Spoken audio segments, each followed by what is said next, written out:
Hello, and welcome to First Christian Church's Adult Bible Study.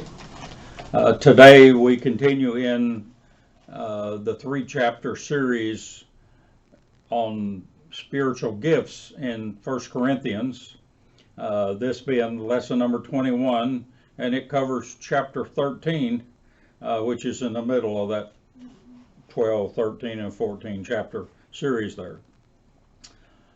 The subject is agape love, the Greek agape, the strong accent mark, which is translated in English as love. Several scholars advise teachers and preachers to rescue this chapter from wedding bells, for which has been so often and widely used as well as misused throughout history. Dr. Paul Sampley, professor of New Testament at Boston University and a Methodist minister also, says, be sure to teach that this is not a chapter about romantic love. Don't use it to romanticize love, he says. Love for us, the love for us we normally think of is that sort of love, but this is a different type of love. Although by extension, this chapter can be used to help out in the area of romantic love, he says, especially at the times of weddings and so forth. But he says it clearly we've left that message with society that that's what this is about, and that's not the case. Instead, it is about the need for love in the context of first century church conflict, he says, especially the conflict, or specifically the conflict in the Corinthian church. That church, more than anything, was missing agape. That is, agape type love, which was causing it to misuse its abundant spiritual gifts. Which is the need for common love that benefits and is the goodwill towards all, had been forfeited. They had either never acquired it, or in their culture, that is, or they had lost it. And keep in mind that 100 years before, most of the people had been transported into this area when Rome took it over. So their learning curve was steep. So let's read 1 Corinthians chapter 13, New Revised Standard Version. If I speak in tongues of mortals and of angels, but do not have love, I am noisy, nothing but a noisy gong or a clanging cymbal. And if I have prophetic powers and understand all mysteries and all knowledge, and if I have all faith, so as to remove mountains, but do not have love, I have nothing. If I give away all my possessions, and if I hand over my body so that I may boast, but do not have love, I gain nothing. Love is patient. Love is kind. Love is not envious or boastful or arrogant or rude. It does not insist on its own way. It is not irritable or resentful. It does not rejoice in wrongdoing, but rejoices in the truth. It bears all things, believes all things, hopes all things, endures all things. Love never ends, but as for prophecy, they will come to an end. As for tongues, they will cease. As for knowledge, it will come to an end. For we know only in part, and we prophesy only in part. But when the complete comes, the partial will come to an end. When I was a child, I spoke like a child. I thought like a child. I reasoned like a child. When I became an adult, I put an end to childish ways. For now we see in the mirror dimly, but then we will see face to face. Now I know only in part. Then I will know fully, even as I have been fully known. And now faith, hope, and love abide, these three, and the greatest of these is love. In those 13 verses, the famous Catholic scholar John Dominic Crossan says, remember, this chapter is set in a 3-chapter series on spiritual gifts. The essence of Paul's teaching here, with the placement of this, is the spiritual gifts were useless because they lacked deployment of agape type love, which is shared welfare type love. This spiritual gifts were being lavished on a few, or for selfish worship, and not to help all towards the common worship of God. This was the very opposite of agape type love, he says. Paul here has identified what he sees as the key missing element in the Corinthian church, which is agape. Thus, his mission in chapter 13 is to reform the Corinthians' understanding and create a paradigm shift concerning worship and use of their spiritual gifts. He feels they need to shift from human instinct, self-focused love, which in Greek is phileia, to the common good served by self-sacrifice, giving type love for all humanity as a duty and purpose, which is agape type love. By the way, the Greeks today have 7 words with specific meanings that get translated into English as love. But during this time of Paul, there were mainly 4 words. 2 others that we might encounter, or that we do encounter elsewhere in the New Testament, is brotherly or friendship type love, which is philia, and romantic or passionate love, which is eros, E-R-O-S. Neither of which Paul is concerned with here. He is concerned here with agape, welfare, general welfare of all beings is the point of concern, not selfish love. You might recall from our study of Romans and Galatians that Paul himself's understanding of love was fundamentally changed too when he converted to what we call Christianity.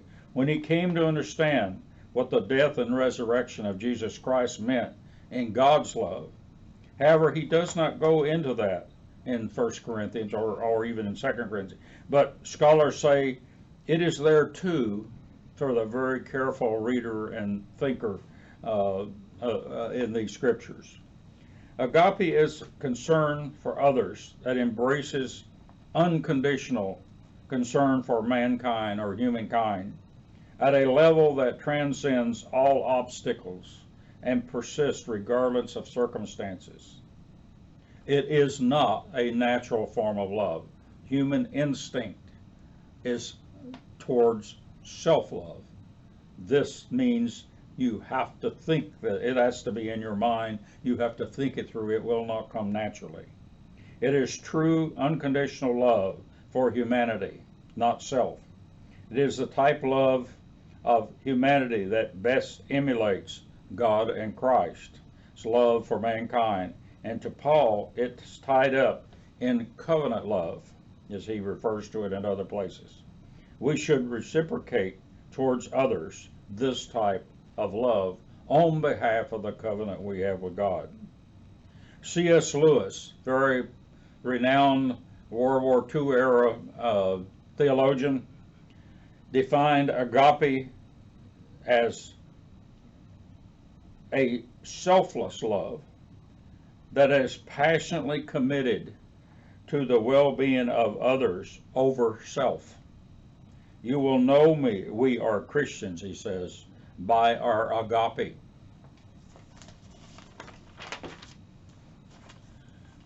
It is the absence of agape love Paul sees in these Corinthians. They are using their spiritual talents without agape. They're using them selfishly. He is seeking to promote a paradigm shift in character development here among the Corinthian membership. If they had it, they would stop the fractionalization that is occurring in the church and would develop social unity. Several scholars point out that Paul is not writing here to criticize speaking in tongues. Rather, he means agape type love should shape and govern how it is being used in the church and how it is being used by the individual, which we will see in our next lesson is where he takes this to. Thus, Paul, in the first 3 verses, reminds them that their talents, and by extension all religious practices, are meaningless to God, futile without agape love. So in part here he is condemning doing right or doing good for the wrong reason. Their motivation is self-centered, is in Paul's mind. That's the way he sees what they're doing. Ignoring other people's needs is a critical absence of agape love. And thus, he sees it also as being in violation of the new covenant belief, which he believes, as he teaches elsewhere, requires, above all else, agape type love. In verse 3, Paul holds up religious practices against agape love. But several scholars point out a translational issue there in verse, it's real early, I've forgotten, I didn't cite the exact verse there, but it's early on, which may appear as burn in some. You'll notice in the New Revised Standard latest edition, it says boast.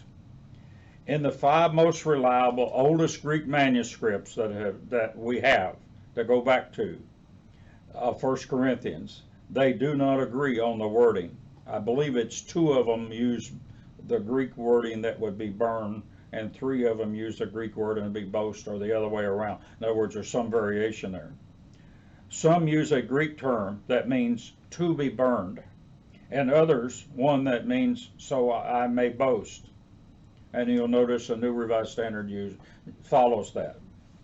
So I may boast is the more likely wording, several modern scholars argue.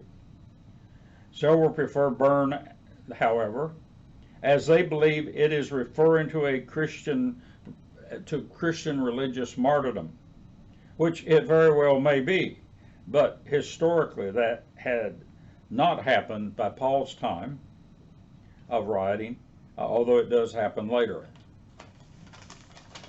The theologian, 2nd century Christian theologian Clement of Alexandria wrote in some of his writings that there was a Christian self-sacrifice practice, which may help us understand this a little bit, of one giving himself or herself into slavery so that the money and their service could be used to help others. Maybe this was even going on at Paul's time, so there is some hint there and he says they used it as a form of boast, as a form to boast. Either way, whether they were giving up their body or giving up to slavery for boasting or to be burned, Paul would say there is nothing to be gained if it is being done in the absence of agape. In verse 4 through 7, Paul is given a summary of what the Corinthians are missing in this love is series that he has there. Plus he gives what they are doing wrong with his negatives. Love is not. Scholars say Paul here is clearly contrasting the Corinthian behavior against agape. Essentially, he seems to be using agape as the counterweight against the Corinthians' divisiveness and self-centered belief system. He wants them to see what they are not. In verses 8 through 13, he moves the discussion in a different direction to close out the chapter. he contrasts agape's permanency with the transitory nature of spiritual gifts. It is this part, scholars say, that clearly shows this is not that this is not a lesson on love per se, but rather a continuation in the addressing of spiritual gifts, which is this 3-chapter series that we're studying. Here he is clearly referring to the future eschatologically. Love will never end, while the gifts will mean nothing in this future age, he's saying. There is a school of thought, however, that Paul was referring here to the writing of the New Testament, which people argued should end with the apostles. That is, while apostles were handling leadership, they could write. But most scholars strongly reject that idea. So that school of thought, although strong in some circles, is badly criticized by others. There is nothing anywhere in Paul's writings to suggest he had the slightest inkling that his writings would somehow or another become a New Testament, that is, would ever supplement the Israelite Bible, that is what we call the Old Testament. One can probably summarize this chapter and by extension move it into today's church, says Dr. Robert Hayes at Duke University. He says agape type love is the criterion by which we should assess all that we do in the church. Agape love is not liking something, he says. Love should be centered on the truth, and the truth can be hard to like at times. Love is not just about feelings, it requires character to be formed and used. And it is not always easy on membership, he says, because self-love is natural, instinctive, while agape must be, as he says, worked at all the time and become your duty as a Christian. Before closing, I want to remind you, there is also a school of thought that says this chapter is not written by Paul, that this writing in chapter 13 is too good to be Paul. And so some say it's something that Paul has picked up from someone else and has inserted here. Or other schools, people will say that redactors inserted this later. There's no evidence to indicate either way there that this is anything but Paul's best writing. If it is Paul's best writing, some of his clearest writing. He's very logical. But most scholars do not buy the idea that Paul didn't write this. They think this is Paul's work. But we don't know. Finally, in closing, we need to make sure that we catch the key here, that this agape love is not selfish love, that it is the general love of all of society, the welfare of all. And as one scholar said, you will know we are disciples by our love. Jesus' essence, Jesus' words. So that's our lesson for this week. Hopefully you'll have a good understanding of that, and then because it will be important to know that to go into next week's class, which ties right into this.